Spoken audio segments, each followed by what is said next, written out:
So you came out of the Air Force and then you went into like the medical area. So like how did that come to fruition? I mean, obviously you're growing up on a farm, you're running around riding horses, riding bicycles, you join the Air Force and then medical.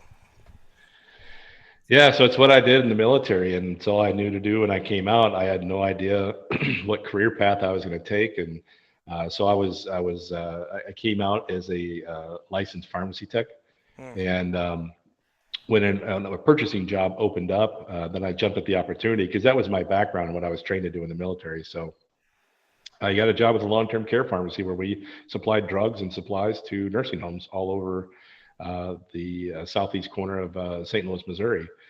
And one day, the rep that I bought medical devices from, he just quit and didn't show up. And so the president of the company flew in the next day and took me to lunch to apologize.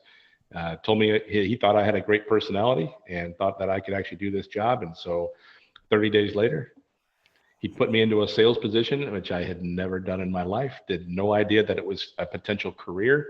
I had no idea what I was doing. And for the first 90 days, I hated it. Hmm. And, no direction, no training. It was just, hey, go do this. And so I made a promise to myself that, I didn't really like sales reps when I was a buyer. So I made a promise to myself that, I would become somebody that I would want to meet with, somebody that, I enjoyed talking to and buying stuff from. And when I started developing relationships, that's when my career took off and things got much, much easier. Hmm.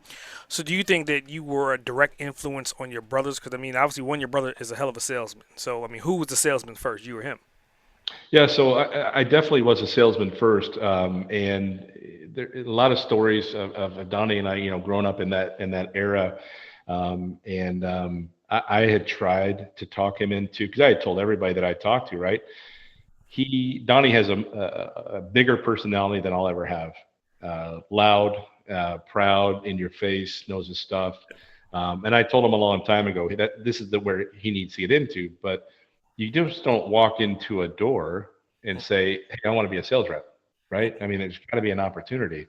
So when an opportunity came along for him, while he was bartending of all things, he jumped at it, and then I'll never forget. He called me and said he got a job in sales finally, and it was in the print industry. And I'm like, you are an idiot. That is going to be the probably the single hardest thing you could have done, Hmm. but you got to take what opportunities are in front of you at that time. You can't just walk in and be a medical device rep. So he took the opportunity, he ran with it. I mean, his history and know what he did with it.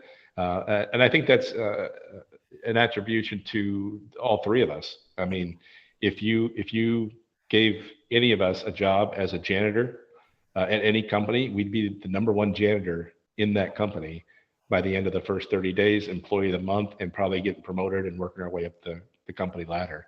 We don't know any different. We don't know how to stop. We don't know how to slow down. We don't know how to not to learn. So again, I think the way we are raised and everything else has a lot to do with that. But yeah, I think I had a lot of influence on him in his early career. The tables have turned, and he is now teaching me a lot of things. It's kind of humble when your younger brother who has 10, 12 years less experience than you do is teaching you new tricks. It's a very humbling experience, but one that I have absolutely enjoyed these last 60 to 90 days.